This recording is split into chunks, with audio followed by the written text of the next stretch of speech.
Ladies and gentlemen, boys and girls, children 18 plus, you are tuned in to the Loan Officer Podcast with me, Dustin Owen, and my main man, Jay-Z. John Coleman. D.O. was popping. That accident right outside of our window, that shit was crazy. In real time. Yes, we're sitting here getting ready to turn on the lights, camera, Literally. action, ready to go. Skirt. Kaboom. Mm-hmm. And then you and I stood, like we're on the 6th floor of an office building where we're both like rolling up the shades, peering out, trying to decipher who hit who, who's at fault. The callousness of man because no one got out to ask if everyone was okay. Yeah, that was a very weird but good observation. Yeah. We watched at least 24 cars just like scoot past them. They're in a major intersection. Yeah. People are like, yeah, peace out. I got to get back to work. Yeah, man, the Burger King fries are getting cold, man. I got to get back to the office. Burger King fries are garbage. They changed their formula. They are garbage. I had them last week, I think. Yeah, one of my local wing places here in Central Florida, it's a place called Gators Dockside. And they have probably like 12 or 16 Gators, I would guess, throughout Florida. Mm-hmm. They changed their fries. Garbage. Really? Garbage. Were they straight or they got like the ripples in them? They have like the weird coating that Burger King fries have on them. I'm like, it's bad enough I'm eating processed food and you're going over the top to make it taste even more garbagey. Yeah, that's true. Yeah, shout out to Chick-fil-A. Those waffle fries are trash. Legit. They're amazing. Chick-fil-A is cafeteria food.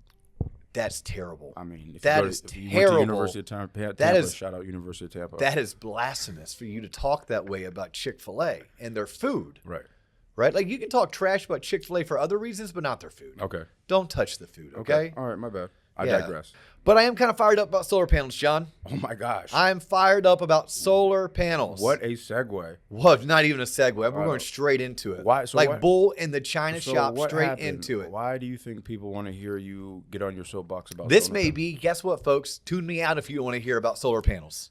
Right? I'm inviting you. Right? Like, go ahead, please. Give us a thumbs up. Please share us. Go Please share us. Please hit us up on all of our social platforms, Facebook, TikTok, Instagram, LinkedIn, at The Loan Officer Podcast. Please know you can watch us on YouTube and you can listen to us on Spotify, Apple Music, Podcast, whatever it's called. Apple Podcast, Google Play, anywhere you can find podcasts, even Stitcher, right? Yes. And coming soon, tloponline.com or theloanofficerpodcast.com. Yes. It is going to be a badass website built by John Coleman, truly, and his sidekick, Dennis Miller. Yes, and you guys, the viewers. It's really, guys, your feedback. Well, okay, and it was built with your feedback, but it's going to be loaded with content, and it's just the beginning. Mm-hmm. And we're finally at a point where it's like, no more me giving you shit for not having it up. It's coming soon. I know. Now the new shit is like, why isn't it updated? I thought we talked about this. Well, John, I'm never going to take my foot off the gas pedal. I don't know how to do that. I know. If anything, it's only going to increase. I don't have you even partied with me? Yes. Yeah. Does my foot come off the gas pedal then? No. Only when you have to speak like in the next 15 to 20 minutes. We have to go up to the stairs, shower, put on your suit. Yeah. Deep breath. Yeah. Take a step back, relax, and game face. And go.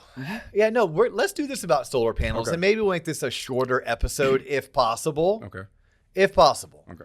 But I live in the Sunshine State. Florida. Yes. Solar is a very viable energy source. I am not dissing solar energy at all. I am all for being clean, for being green, for being energy efficient. Yeah. If we can find a way to put fossil fuels behind us and lower the carbon emission, I'm all for it. Thumbs up. I want to go on record stating that first. Okay. Because something I also am, on top of being green, right, on top of being progressive and forward thinking, I'm also for consumer advocacy. Protecting consumers against greed and against big business, which, by the way, I work in big business. I work in banking. I work in the financial sector. That's true. Right? My money has been made through big business. It's a little bit of a weird conundrum I've put myself in. Right? I am a capitalist. I'm an entrepreneur. There's certain philosophies that, yes, I lean hard into philosophically and morally. But I also do believe that, good people can do evil things. Evil people can do just downright evil things. That's also true. And an attempt to do the right thing can easily be skewed into doing the wrong things with the right intention. Well said. All right. And unfortunately, the almighty dollar, the bottom line, is typically what drives most decisions, which is a little bit sad. Mm-hmm. But it's the world that we live in. So we just kind of have to embrace it, right? Mm-hmm. The politicians who get elected, I don't believe are the best politicians. Mm-hmm. They're the ones who raised the most money. Yep. They ran the best campaign. Yes, sir. Doesn't necessarily mean they're going to do the best job, Mm-hmm. right? Maybe the best people refused to run. Mm-hmm. There's many people in my industry, especially back in the day, they may have entered it for the right reasons, But over time, they found the way to chase the easy money, even if the easy money was not doing the right thing by the consumer. Now, luckily for my industry, we had a massive catastrophic collapse that was caused by housing and by easy money, at which point there were some regulatory bodies that were created. Those regulatory bodies came in and they said, oh, wow. uh-oh. Yeah, like at one point, we kind of let the convicts run the prison. We can't do that anymore. Mm-hmm. We need to set some boundaries, and they did so. Now, one could argue, and I could agree with that person arguing that the boundaries they set were a little bit too extreme, Right. but that's typically how things swing, right? That's why we talk about pendulums. They can swing out of whack one way, out of whack the other way. You try to find yourself in the middle. Mm-hmm. And ultimately, in sales, you want to stay like one step behind the pendulum. Really? Yeah. Yeah, they teach that Sandler training. Sandler Training, shout out to Sandler Training, is one of the best sales trainings out there for all industries. And they will teach their students how to stay behind the pendulum. Interesting. Right? So like if you're excited on a scale of 7 out of 10, I need to be at a 6 or 6.5 as the person who's selling and marketing to you. Gotcha. I don't need to be at an 8 while you're at a 6. I need to be able to read your body language and always stay one step behind the pendulum. Nice. So all of that said, I'm getting ready to go off on a tangent about solar panels on people's homes. They are a luxury item. Fact, hashtag it, state it, share it, clip it, do whatever you want. Hear me out. Solar panels are nothing more than a luxury item. But I heard they helped me save the planet and saving my electric bill to the point where the electric company is going to be writing me a check. Maybe they help you save the planet, John. Okay. Okay, you're not a geologist and I'm not a geologist, although both of us could do a little bit of research and we could probably look into the materials used for solar panels and how much damage do they do to the Environment. Don't get me started. Yeah, I'm not going to get you started because I told you earlier, you're not a geologist, John. I don't want to hear it. Yeah. If you want to bring me 3 geologists and each had them speak for 2 hours in a debate format, I then would formulate an opinion, Right. and at which point I'd speak about it. Right. I tend to only like to speak about things I have firsthand experience on. Right. Yeah, that's one of my bigger pet peeves too. This came up in a conversation with a buddy of mine here at the office actually, and he was like trying to say, "Oh yeah, so and so," and I'm like, "Oh yeah, so and so." He's like, "Well, I don't like that person." I was like, "You don't like that person?" I'm like, "Man, I've never got to hang out with that person." Right. Like, good. I was like, kind of like impressed him. You've gotten to hang out with so and so, and of course he like looked at me like deer in the headlights. He's like, no. I'm like, "Oh, but you don't like him." I'm like, "No." I go, "You must have got to work with them then, right?" No, I haven't. No. Or they worked for you, or you worked for them, or you worked for the same company. You did some collaboration. Nah. You didn't. I'm like, "But you feel that strongly about them." Right. I was like, "Man, I guess more power to you. I just can't do that. Like, I can't like nor dislike. I can tell you which way I think I lean, but even that I try to go in without any prejudices." Right. I mean, I keep on asking you about the website. What won't you let me do? You won't talk about it. You won't let me see it. You're like, "No, let me get it built." Yeah. Because you don't want me to go in with any type of prejudices. Right. Yeah. Right. So, nonetheless, I only like to talk about things that from my experiences Right. and what I'm seeing and what I'm witnessing. This episode, correct me every which way that I'm wrong, but I just want someone to tune in at a bare minimum. If you're thinking about getting a solar panel for your house, ask yourself why. Why am I doing this? Is it a luxury item? Do I care that much about the planet? My wife and my sister-in-law may very easily raise their hands and say, "Yes, we do." At any cost, I don't care. And I may say at cost of you being able to retire at 62 versus 65, and they may say, "Hell yes." Some people are. At cost to your child being able to go to college and you pay for it, at which point they may be like, "Yep, Hell to the that's yes. hell to the yes." That's how I feel. That's strongly I feel. But if you don't feel that strongly about the environment and you're like, "Yeah, I care, but I don't care enough to not retire at the age I want to retire on," take a deep breath, take a step back, and start asking more questions about why you're spending this money to have these solar panels put on your house. What is your ROI? What is your return on investment? How are they? You say they're electric, Adam. How expensive are they? Like, what's the price range for those of us who might not know? Anyone that I know has dropped $20,000 to $30,000. What? 20. Now, if I did a little bit of Google search, they'll tell me 10 to 15,000. Once you get into it. Once you get into it, I think you are 20 G's to get a basic on a Right. average size home. Let's say 2,400 square foot house. That's what you're spending. Okay. All right. So then you got things you have to keep in mind. What's your ROI? Well, how much money are you going to save on your electric bill? You know, most of my research has indicated it takes 10 to 15 years to make your money back. And you know what? 10 to 15 years. John, you've been doing this show for a little bit over a year and a half now. Yes. You've learned a couple things about real estate and housing. Yes. How long do you think someone is going to own their house for before they sell it? I would say less than 10 years. Yeah, let's just say 10 years. Okay. Right, because on average, someone's going to obtain a new home loan every 5 to 7 years. Correct. But obtaining a new home loan might mean that they refinanced and kept the house. Right. But most people, 10 years. 10 years is how long they're going to own the house for. Let's just say 15. Yeah. At some point, you're going to upsize or downsize. Right? I upsized roughly 15 years ago. I will downsize in roughly 3 years. Right. So, you know, and that's a fairly long time to be living in the same home. You know, I don't know many people that have been in their same home for the past decade. Yeah. But when you're buying solar panels and you're paying for it, you have to figure out what is my ROI. And then start thinking about all the other caveats.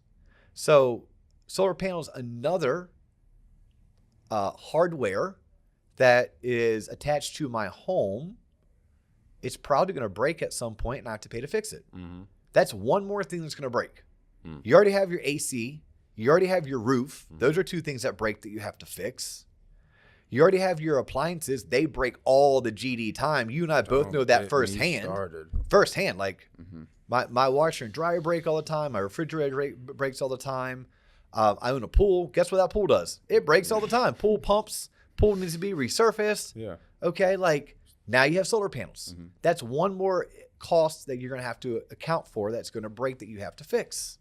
Now, not everyone lives in a state that gets enough sun, right? So like I'm talking Texas, Arizona, New Mexico, California, Florida, maybe the Sunshine Belt. So I'm sure we'll pick up some Louisiana, maybe some Alabama and some Georgia along the way. Right. But solar panels, they work when the sun's out.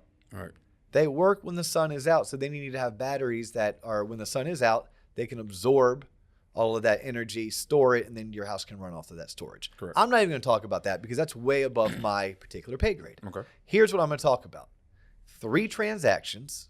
And by the way, we're in the beginning of this. We are on the beginning of this. We have right here in our same office building. Now, not the same floor that we take on. In our office building, there's one of these companies who are going out and they're hiring a bunch of 18, 19, 20-year-olds. Those kids are downstairs? Yes. And they're going They're going around and they're knocking on doors. Yeah. They're scheduling appointments in order to have people come in and just sell by the truckload solar systems to anyone who's willing to buy them, regardless if it's a good idea for them. I can guarantee you they are not walking them through a true consultative, does this make sense for you? Absolutely not. They're going to sit down and they're going to sell them on all the benefits, the tax credits, the savings. If you do this, if you do that, that would be like me sitting down and convincing someone, well, this loan program makes sense as long as you keep the loan for 30 years, knowing that in most instances, they're going to have that mortgage for 5 to 7 years. Right. But I'm going to sit down and be like, no, go ahead, John, and pay 3 points up front to get this 2.5% rate because after 30 years, you're going to have saved $19,000. Sounds like a plan. Where do I sign? Yeah, but not knowing your cost to break even was 110 months, and on a mortgage, you're probably only going to own for 60 to 84 months. Whoa. Yeah, I probably didn't do the best thing by you when I sold you that particular mortgage structure. Right. I'm pretty sure that these young men and women who are going out and selling solar panels are not being incentivized by doing the right thing by the consumer. They're being incentivized to sell as many GD solar systems as possible. It's a numbers game. How many did you close? How many leads? Did you follow up them? So check this out. Okay. Check this out. And by the way, I blame the state of Florida for not doing enough. I blame Tallahassee and our legislative team for not doing enough to protect consumers. Well, the solar people must have been good lobbyists at the trade shows. What you Great lobbyists. mean? Yeah, great lobbyists. Yeah. Yeah. Making easy solar panels was a way for a particular politician to stand up and thump their chest that they care about the environment, or do they care about the big business that had their hands deep down into their pockets? Which one is it? Like, let's call it like it is. Right. But we as average everyday consumers, we don't know this. We're not scientists. We're not business owners, right? We didn't go to school and study and practice things like figuring out ROI, right? No. We're going to listen to a sales pitch. They're going to sell to our emotion and then get us a sign on the dotted line. But I want people just to take us. That's what I want you to get from this. Deep breath, take a step back. The reason why I call it a luxury item is because I don't think it's a good business decision. It's not. For most people. Look, but if you got money to blow, hey, go save the environment. Which, by the way, a whole separate episode would be John and I figuring out, does it really save the environment? But if it makes you sleep good at night, if it makes your heart smile, then go do it. But I need you to know that it's a luxury item. What were the 3 things? You said you had 3 examples, 3 sales. Three examples. Yeah. Buddy of mine here at Waterstone Mortgage is trying to refinance one of his, what is actually a past client's sister. Okay. He is all set up, ready to save this lady $180 a month. By the way, $180 a month for this person, that would allow them to pay their student loan off in 10 years and not 20 years. That's significant. That $180 a month would be the difference of her investing in her 401k and contributing into her 401k or not. That $180 a month is the reason why she can potentially get a new car when her car finally breaks down. It's a big savings. You know, like let's not discount what $180 a month does for somebody. Yep. But she went out 9 months ago and she decided she was going to save the planet one person at a time, which again, I'm a fan of, you know, how do I fill this cup? One drop at a time, one drop at a time. Like you can, you know, every little bit, every single one of us contributing can make a change. But she financed it. Not only did she finance it, but it ends up becoming a mortgage, ends up becoming a lien on her property. Whoa, what? Yeah. So now all of a sudden, she doesn't qualify for that refinance because her loan to value is greater than what the loan program allows for. Because as the lender, I have to now account for the fact that she has another lien on the property. So I have to, one, if I'm going to do her new loan, that means I'm going to pay off the current loan. And I need to make sure I'm going to go in the first lien position. So that means I have to get the solar panel company to subordinate their lien behind my lien, which typically is not a big deal. It's a couple weeks, maybe $100 in fees, and you get it done. But as a lender, do I really want to lend money to someone who is technically upside down on their mortgage? John, we lived through that. That was called 2008 through 2011. Homes were being short sold and foreclosed left and right. This poor young lady didn't know what she was doing. She thought she was saving the planet. She was excited that she was going to save $60 a month on her electric bill, or $100 a month on her electric bill.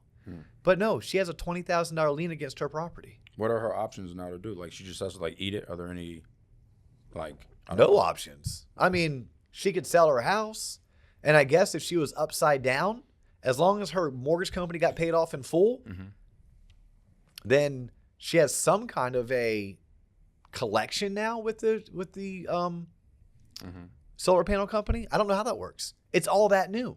So let's go to my second example. All right. So that was the first one. We could not refinance a particular lady and help improve her financial situation because of her solar panels. I have a buyer right now. Not me, but one of the loan officers who works for us has a buyer who's buying a new home. They're all excited. Do you know how hard it is to buy a home in today's market? It's like next to impossible, right? But they stuck it out, right? They did everything they could to make their offer stand out, become attractive. They followed all the tips and tricks that we teach on this podcast. They get their offer accepted. Nice. Then the title company starts doing their work. They're doing a title search, and all of a sudden it pops up. The seller has another $30,000 lien on the property. Whoa, for what? Hold on. Oh, solar panels. God, what? Yeah. Oh, guess what? Those solar panels, I'm sure, again, I wasn't there, so I don't know this emphatically, but I'm pretty sure that salesman or woman sold them that, oh, solar panels are going to increase the value of your home. Oh, at least. Bullshit. Right? Like, they don't know that. Are they a property appraiser? No. Are they a professional realtor? No. they're a salesman or saleswoman for solar panels. That buyer was not buying that house because it had solar panels. That buyer did not look at 2 homes in the same neighborhood and say, wow, that one's worth 30 grand more because of solar panels.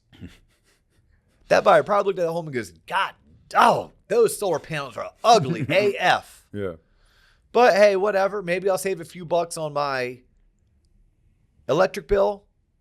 And that house is the house I want. It's a house that's available. And it's a house that the seller's going to accept my offer. I'll take it. So solar panels did not add any value.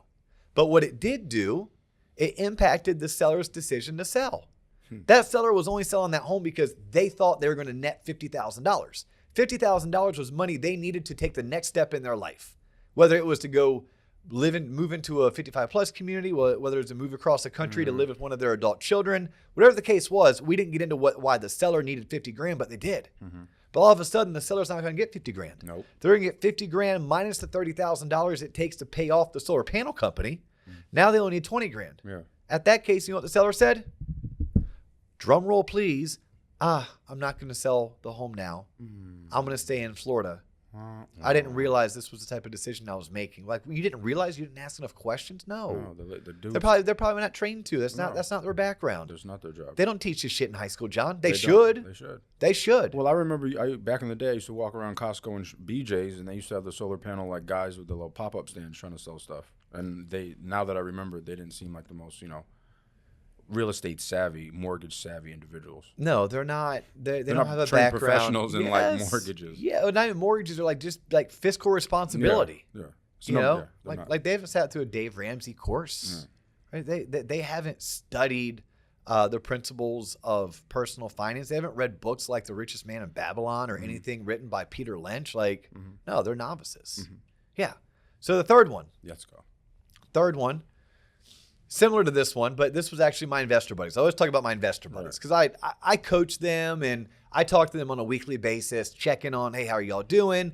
Teach them things about scaling a business, optimizing systems and processes, because what I've learned is I don't care if I'm talking to my friend Charlie, who's the dentist, my friend Brooke, who runs a real estate investment company, my friend George, who runs a real estate company, or us here, my 2 partners, Mike and David, and we run a mortgage company. Like, the same principles apply. You have to be systematized, process-oriented, create a good culture, one that's around training and development, and don't be a dick. And for the most part, you should be very successful in any business that you operate. Right. So I was talking to Brooke the other day, and he's like, you won't believe this, Dio. I go, what? He goes, what do you know about solar panels? I'm like, I hate them. I said, I loathe them. Oh, I got really loud there. I'm so sorry, people. I just like imagine that guy riding around in his like Chevy S10 with the 410s in the back. Yeah, I just got really loud for that guy. I'm so sorry. All right. I said, I loathe them. He's like, what do you mean you loathe them? I said, well, I get the purpose of solar panels. I want to be progressive. I want to be green. I want to save our planet. I am worried. I truly am worried that we're not doing enough, or if we don't do enough going forward, that selfishly I won't be able to own that beachfront property, or my home in Central Florida is going to end up being my beachfront property. Yeah, you never know. I'd rather move to Anna Maria Island where the beaches are beautiful. I know what they look like, and to be able to afford to live there and insure my home. Right. But if we don't do something about this potential environmental issues, I might not be able to ever achieve that particular goal or dream. And I said, no. So obviously I know enough about them, but I also know that they're really becoming a thorn in our side as lenders and as real estate agents and as potential home buyers. He's like, yep, just had one myself. So he's trying to buy a home from 2 sisters. They're both traveling nurses. By the way, traveling nurse, for you young folk out there who aren't tied down with spouses and kids, or maybe you do have a spouse, but you don't have kids and your spouse has a job that can work from anywhere. What a cool gig. What a cool gig. Spend 2 or 3 years of your life every 3 or 4 months picking up and moving to a new city. Right? That's what traveling nurses do, and it pays really, really, really well. Right? Like, I mean, I've met people and know people who've lived in New Orleans for like 3 months, and they're in Denver for 3 months, and then up in like Napa for 3 months. Yeah, like they just, wherever a hospital has a dire need, they travel.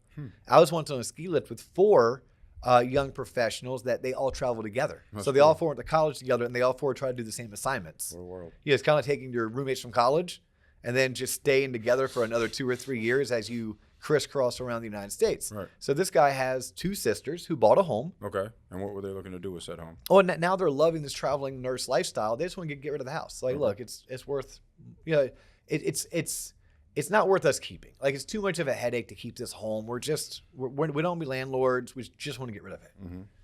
But there's also a certain dollar amount that they're into this home for, right? There's a certain dollar amount between down payment and closing costs and mortgage payments over the past 2 years. They're like, hey, we at least want to get our initial investment out. Mm-hmm. But these girls went trying to save the world, trying to make it a better place. They have a solar system. Mm-hmm. It's great. Yeah. The guy's not going to buy the house because the girls want enough money for the house plus the solar Yeah, I got to recoup what I system. pay for it. And he's like, I can make no money if I do this. No money at all. So I'm like, wow, this is the 3rd time in probably 6 weeks where I heard of a transaction not going forward.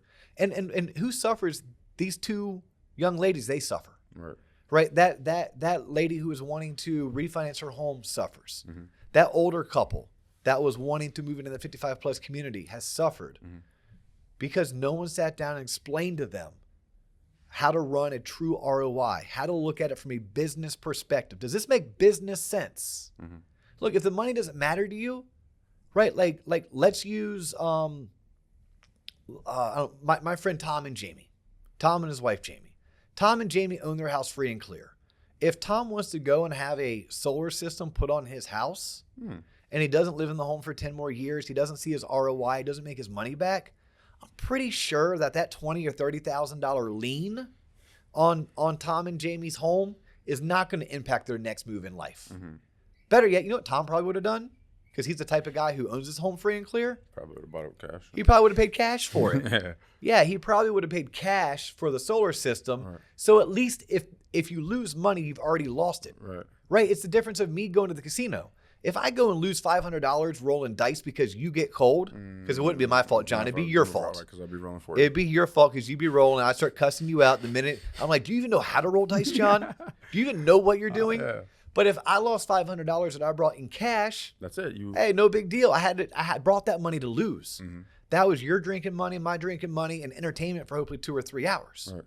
But what if I went and got a marker? Do you know what a marker is? Yeah, it's like a line of credit with the casino, isn't it? Yeah, it's a line of credit with the casino. And let's say, because we were bending, we were going hard at it, they gave me a $5,000 marker because they thought I was good for it. Right. And let's say, not only did you roll bad and we lost 500, but we kept on doubling down and you kept losing us money, John. Bro, I thought I'd dig us out the hole, but I just made it deeper. Yeah. Well, when I'm on a marker, I owe the casino $5,000. But what if I don't have the $5,000? I'm in a world of hurt. Yeah. Yeah, I think they're gonna get Uncle Guido. He's gonna come bust me in the kneecaps with a baseball bat. Let me talk you over. Yeah, there. cousin Luigi, man, they're gonna come at me. Right. So, question for you: if you're a loan officer or professional in this industry, and you have a client that's looking to do, like, what do you do? Do you walk away from the transaction? Do you kind of wipe your hands clean? Do you punt it? What would you say? Just well, so the issue we're having in the mortgage industry right now is we didn't have a say. No one consulted with us. Really? They got door knocked, cold called, texted, solicited. An appointment was scheduled. Someone went out to the house. They sold this homeowner on this awesome idea of tax credits and adding value to their house. I mean, these are the talking points. Yeah. If you're selling solar, they're going to tell you about tax credits. Now, they're not a CPA, right? But they're going to talk to you about tax credits like they are a CPA. Right. They're going to talk to you about how much money you're going to save in energy. Maybe, because if I was selling solar, this is what I would tell you too. You may, John, be able to one day sell your solar energy back to the government. What about that? Florida Power and Light's cutting you a check, John. Yeah, how awesome would that be? By the way, they do that in Germany. I saw that when I was out in Oktoberfest. True story. On a train bound for nowhere. Actually, I wasn't bound for nowhere. That's Kenny Rogers. I was on a train from Munich, Germany to the Czech Republic, to Prague. Okay. And I was sitting next to a gentleman who spoke, thank goodness for me, both English and German proficiently and clearly, because I only speak one of those languages proficiently and clearly, and even that's like half the time. Right. And I come on seeing all these solar panels. I go, why does everyone have them on there? He goes, oh, well, the government came and actually gave them their solar panels for free, and they buy the energy from them. Interesting. Yeah, because some of the homes that we were passing that were next to the train tracks weren't necessarily in areas that I would deem like, oh yeah, it's a really nice area to live. I would like to go live there. They're in actually areas where I'm like, ooh, I can't believe they can afford Right, solar right, panels. right, Like, really, that was right. my thought. It's like, well, they didn't afford them. Okay. So if I'm selling solar panels, I may even sell the person on that idea that they could potentially sell it back. But all I ask for anyone who is hearing this, take a step back. Think like a business owner. Run your own ROI. Ask yourself, if I financed this and they attached it to my home and I never had to sell my house, would I put myself in a good or a bad financial position? I don't think people think about that. I don't think people think of, well, what if I got laid off in 2 months or furloughed? What if my job transferred me away from Spokane, Washington, down to Austin, Texas, and I had to sell my house? Would I be able to? Although I don't know how many solar panels they're actually selling Right. in Spokane, Washington. Right, I understand. But you're picking up what I'm putting down. I think your question was, like, as a lender, no one calls us. We have to clean the mess up when it's brought to us. That's the problem, is that we have home buyers that we have pre-approved that have been looking for homes for 3 months. They finally go out and find their dream home. Unknowingly, the seller went out, had solar panels put on the home. I promise you, because I talk to home buyers day in, day out, and I have for 16 years, I haven't met one home buyer who, when I asked them what type of home are you looking for, they're like, it better have solar panels. Right. No, like you have your must have and then your wish list. I want a pool. Yeah, it must be 3-bedroom, 2-bath. I would prefer a 3-car garage though. It must have, a 1/4 acre lot. I'd prefer if it was already fenced in. You're right. No one's ever said it must have solar panels. I don't think I've even heard someone say, I would prefer to have solar panels.